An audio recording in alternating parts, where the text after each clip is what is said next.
Isadora Frankel, de 19 anos, desapareceu no dia 10 de fevereiro de 1998. Depois do seu desaparecimento, o DHPP foi investigar e descobriu que cheques com seu nome haviam sido usados para várias compras. Entre essas compras, um capacete. Os policiais foram até a loja e descobriram que quem tinha comprado era um homem. Eles foram até o trabalho desse homem e ele falou que era namorado da Isabela, mas que também não sabia onde ela estava. O nome desse homem era Francisco de Assis Pereira. Olá, eu sou a Bruna e esse é o canal Bru Crime. No vídeo de hoje eu vou contar toda a história do maníaco do parque.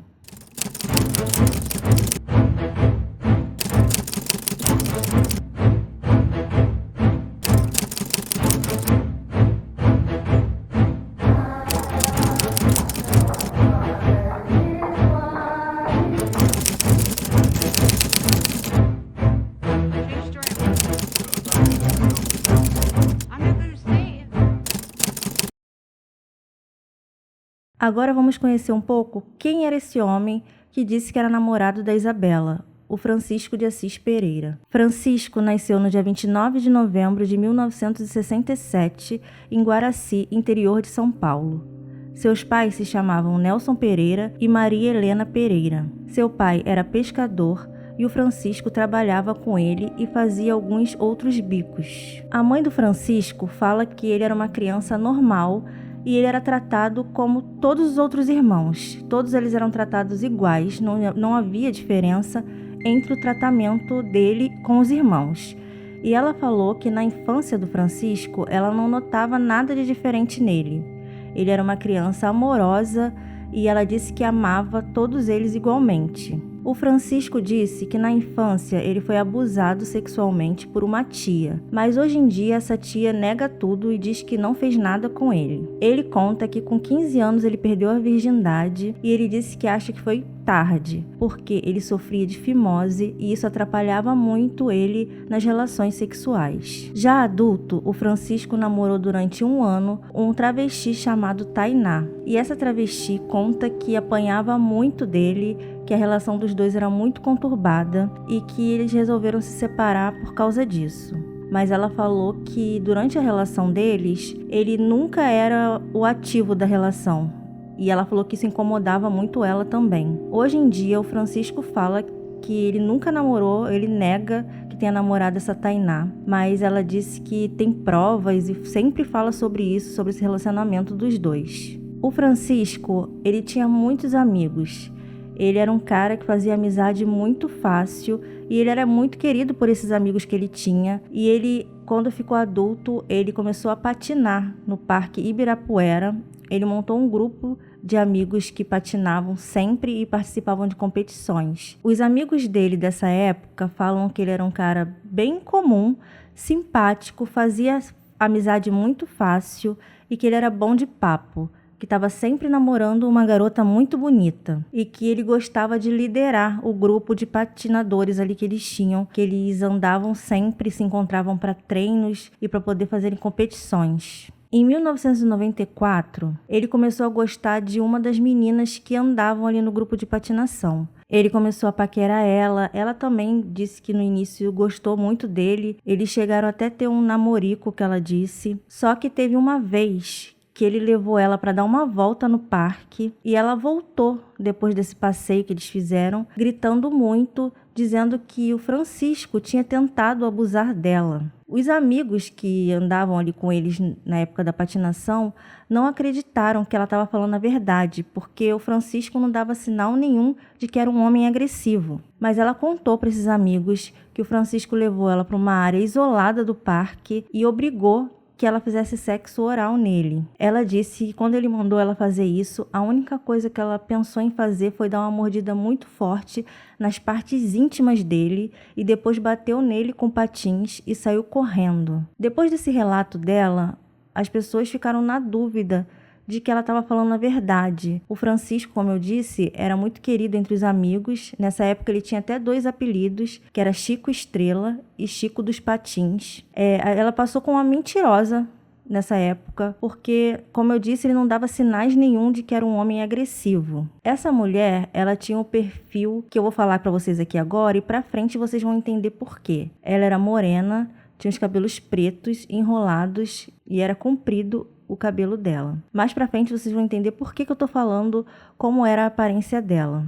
Depois desse ataque contra essa mulher, que ela nem se identifica quando ela dá entrevistas, ela não gosta de falar o nome, o Francisco começou a agir muito estranho. E vários ataques contra outras mulheres começaram a acontecer ali no parque. Uma dessas mulheres que foi atacada disse no depoimento dela para a polícia que ela estava no metrô e um homem se aproximou dela dizendo que ela era muito bonita e se ela queria ser modelo, que ele gostaria de fazer umas fotos dela. E ele levou ela para o parque da cidade de São Paulo, na zona sul de São Paulo, dizendo que lá ele ia fazer umas fotografias dela para uma campanha de cosméticos. Ela hoje em dia fala que ela se acha uma boba por ter acreditado nele. Mas era uma outra época, as pessoas não desconfiavam tanto uma das outras, né? Não tinha internet, não tinha informação sobre esses golpes que acontecem.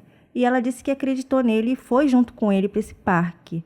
Mas quando chegou lá, ele abusou sexualmente dela. Depois de ter feito tudo isso, ele pediu para que ela ficasse sentada no chão e contasse até 2000, enquanto ele ia embora. E que se ela não contasse até 2000 como ele mandou, e se ela saísse da mata que ela estava, e ele ainda estivesse lá fora, que ele ia tirar a vida dela. Ela disse que contou exatamente até 2000 e que se ele tivesse mandado ela contar até 10.000, ela contaria, porque ela ficou com muito medo de perder a vida dela naquele dia. Mas depois que ela saiu da mata, ela disse que não viu mais ele. Só que ela estava nua e machucada e começou a pedir ajuda na rodovia. Nenhum carro parava para ajudar ela, até que um ônibus parou e o motorista do ônibus levou ela até a delegacia para ela poder prestar o depoimento dela.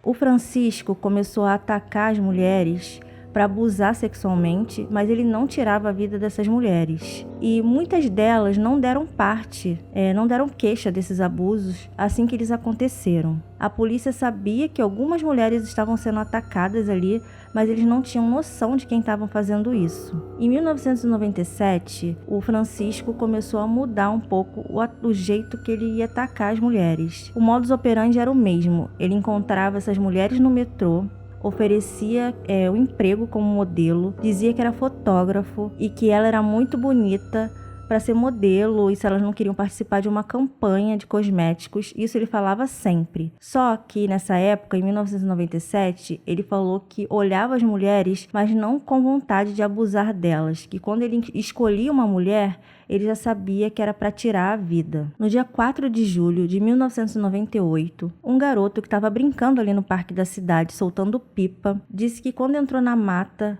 encontrou um corpo de uma mulher. Ele chamou a polícia e a polícia foi até lá para poder ver quem era. Essa mulher se chamava Selma Ferreira. Ela era uma estudante e tinha desaparecido no dia 3 de julho de 1998. E o corpo dela foi encontrado no dia 4 de julho de 1998 por esse garoto. A polícia começou a ver que não eram mais só abusos que estavam acontecendo ali.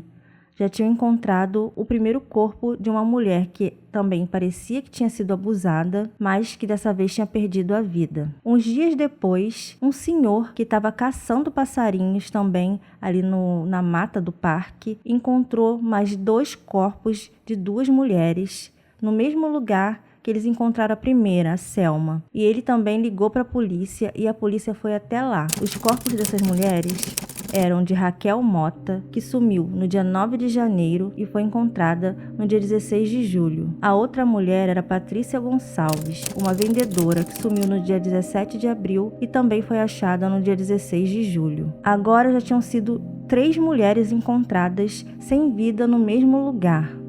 A polícia começou a colher depoimento dessas mulheres que tinham sido abusadas. Outras mulheres também surgiram para poder falar que tinham sido abusadas ali naquele mesmo local, porque os policiais colocaram na mídia o que estava acontecendo. Então essas mulheres começaram a aparecer e um retrato falado desse homem, foi feito. Até que a polícia recebeu o telefonema de uma mulher dizendo que não queria se identificar, mas ela também tinha sido abusada e achava que era por esse mesmo homem que estava fazendo isso tudo com as outras mulheres. Só que ela disse que no dia que ela foi abordada por ele, ela não acreditou que ele fosse um fotógrafo, Inclusive, nem quis conversar muito com ele, apesar dele ter insistido muito, mas ela falou que se ele continuasse insistindo, ela ia chamar a polícia. Então ele desistiu de insistir para ela ir junto com ele, mas ele deixou um cartão, e atrás do cartão tinha o telefone do trabalho dele, mas só que ele não colocou o nome Francisco, ele colocou o nome Jean. E essa informação dessa mulher era a maior pista que a polícia tinha encontrado sobre quem era esse homem que estava atacando tantas mulheres. A polícia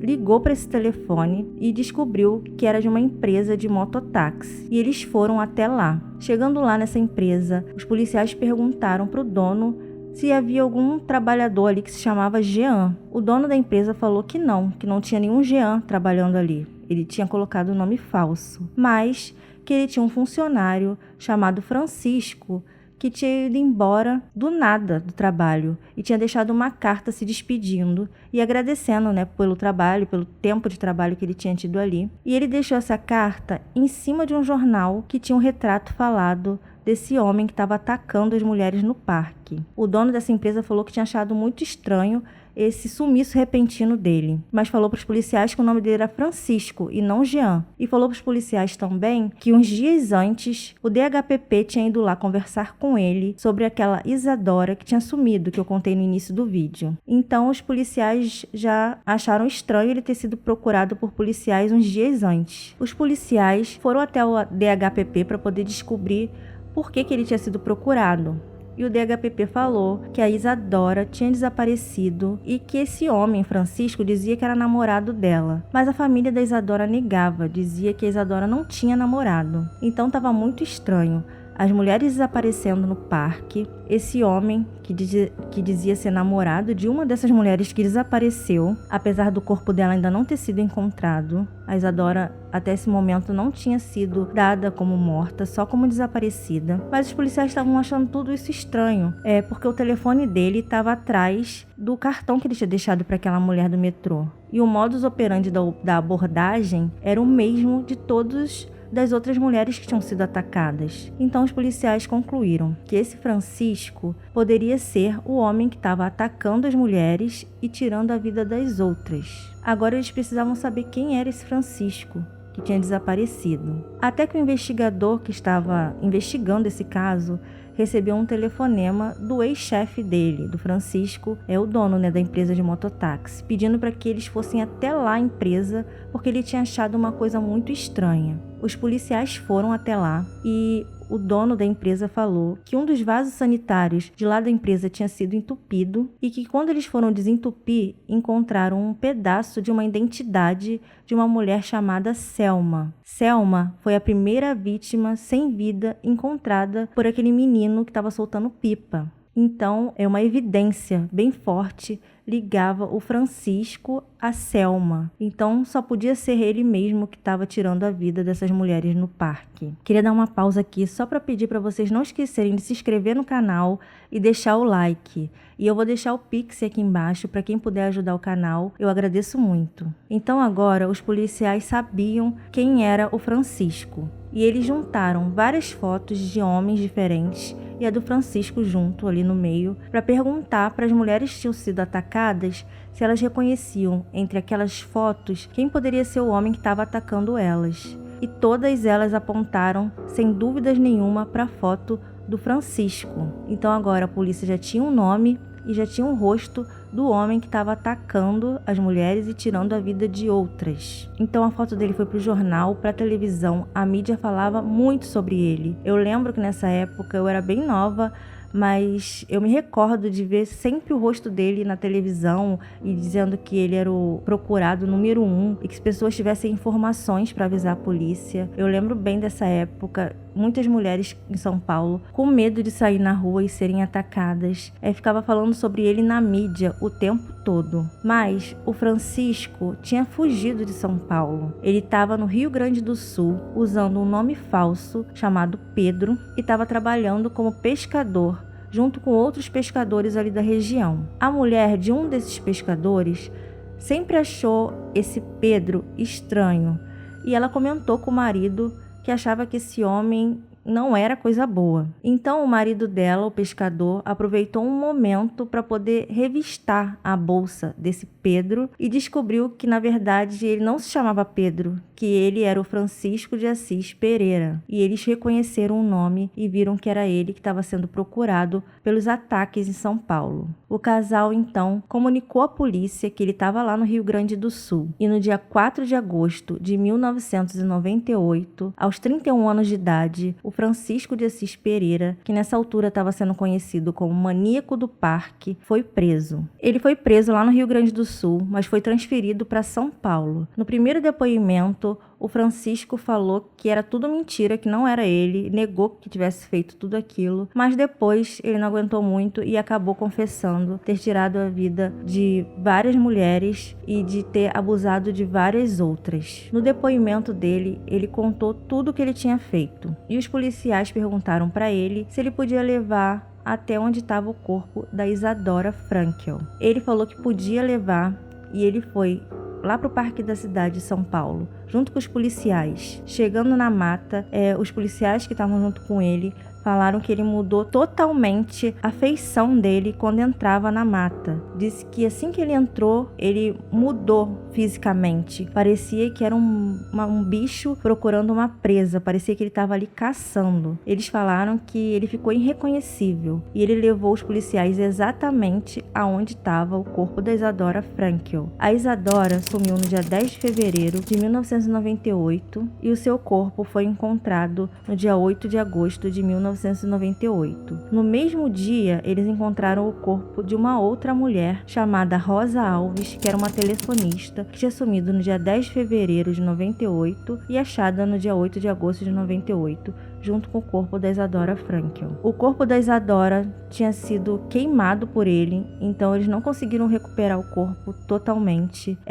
Ele contou para os policiais que a Isadora ele colocou fogo por ter sido a primeira vítima dele e ele não queria deixar nenhuma pista do que ele tinha feito. No depoimento dele, ele contava para os policiais que ele realmente abordava essas mulheres dizendo que ia dar um emprego como modelo, mas que depois ele levava elas para essa área isolada do parque, que era uma área de preservação ambiental, então ninguém entrava lá, mas ele disse que sabia um lugar que dava para passar, que era uma parte que o cercado estava aberto, então ele disse até que era muito fácil conseguir convencer essas mulheres de irem até lá com ele. Ele falou que ele tinha um bom papo e que elas caíam na conversa dele. Quando ele entrava com essas mulheres na mata, ele disse que ele mudava totalmente com elas e começava a humilhar, a xingar e a cuspir, dizendo que elas eram vagabundas por terem aceitado a sair com um homem estranho. Ele disse que não abusava sexualmente de nenhuma delas, mas que ele,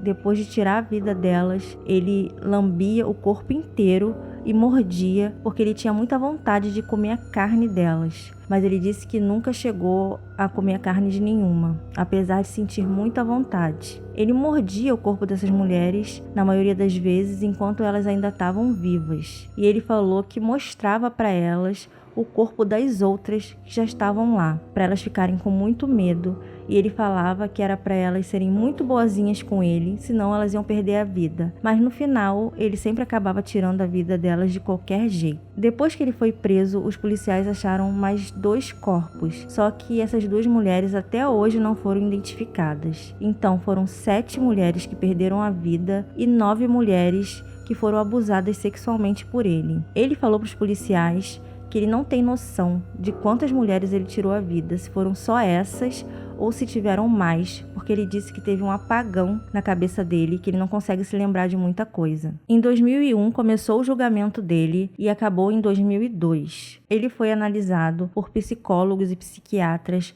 para ver se podia ser julgado, e ele foi julgado como uma pessoa normal, porque eles falaram que não tinha nada que dissesse que ele não podia ser julgado como uma pessoa normal, né? Até depois dos exames. Então, ele foi julgado e condenado pelos crimes de assassinato, abuso, roubo e ocultação de cadáver. Ele foi condenado por tirar a vida de 7 mulheres e abusar de 9. E ele recebeu a pena de 268 anos de prisão. E vocês lembram que eu falei sobre a aparência física daquela mulher que ele atacou lá no início, que tinha mordido as partes íntimas dele?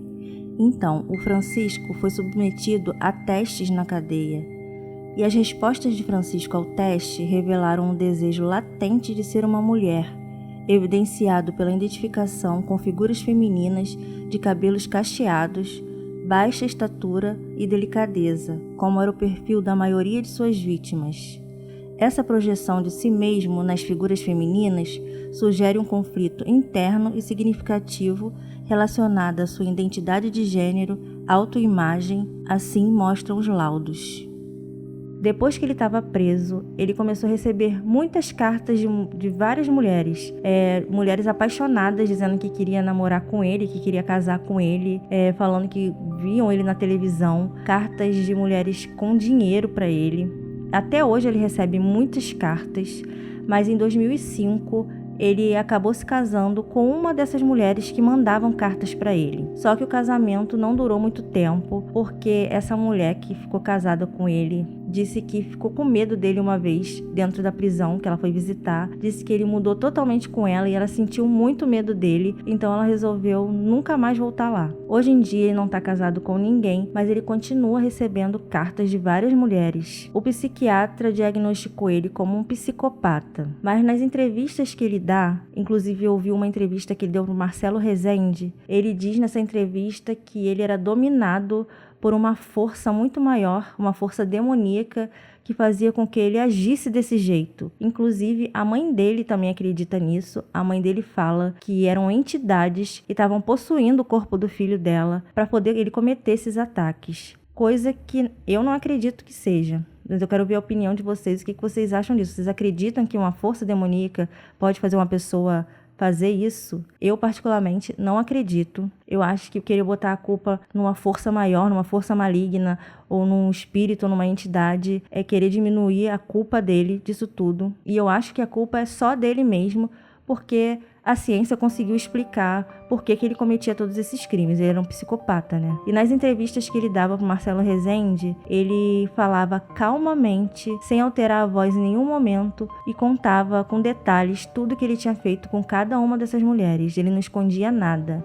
Dá até nervoso de ver essas entrevistas. Só em um momento, que enquanto ele contava o que tinha feito, ele não controlava o sorriso. E o Marcelo Rezende até perguntou para ele por que ele estava sorrindo. E ele falava que ele dava a entender que em alguns momentos ele era uma pessoa e que em outros momentos ele era outra pessoa. O Marcelo Rezende até perguntava para ele várias vezes durante a entrevista: eu tô conversando com quem agora? Com Francisco ou com o maníaco? E ele dizia que não sabia responder. A mãe dele deu uma entrevista recentemente dizendo que quando ele for solto, não vai querer receber ele na casa dela. Apesar dela dizer que o amor dela por ele é o mesmo até hoje, que não mudou nada, e continua tirando a culpa dele, dizendo que eram culpa de entidades que acompanhavam ele. Mas ela disse que não vai receber ele em casa. Isso foi até um conselho que o próprio irmão dele deu para a mãe, dizendo que acha muito perigoso ter ele dentro de casa. Porque se ele é um psicopata, ele pode voltar a atacar. E se ele não consegue controlar esse instinto dele, é bem provável que ele volte a atacar mesmo, né? E em 2028, ele pode ser solto. Mas vamos ver o que pode acontecer, né? Se em 2028 ele vai estar andando novamente e livremente, colocando a vida de outras pessoas em risco. Me diz aí nos comentários se você acha que é possível que ele tenha se reabilitado durante a prisão ou se realmente ele não tem mais jeito e tem que continuar preso. Me fala se vocês sabem mais detalhes sobre esse caso, que eu vou gostar de saber. E qualquer nova informação sobre ele, eu trago aqui para vocês. Obrigada por assistir o vídeo até aqui. Não esquece de se inscrever e de deixar o like. Compartilhe esse vídeo com os amigos que também gostam desse tipo de assunto. E obrigada por assistir o vídeo até aqui.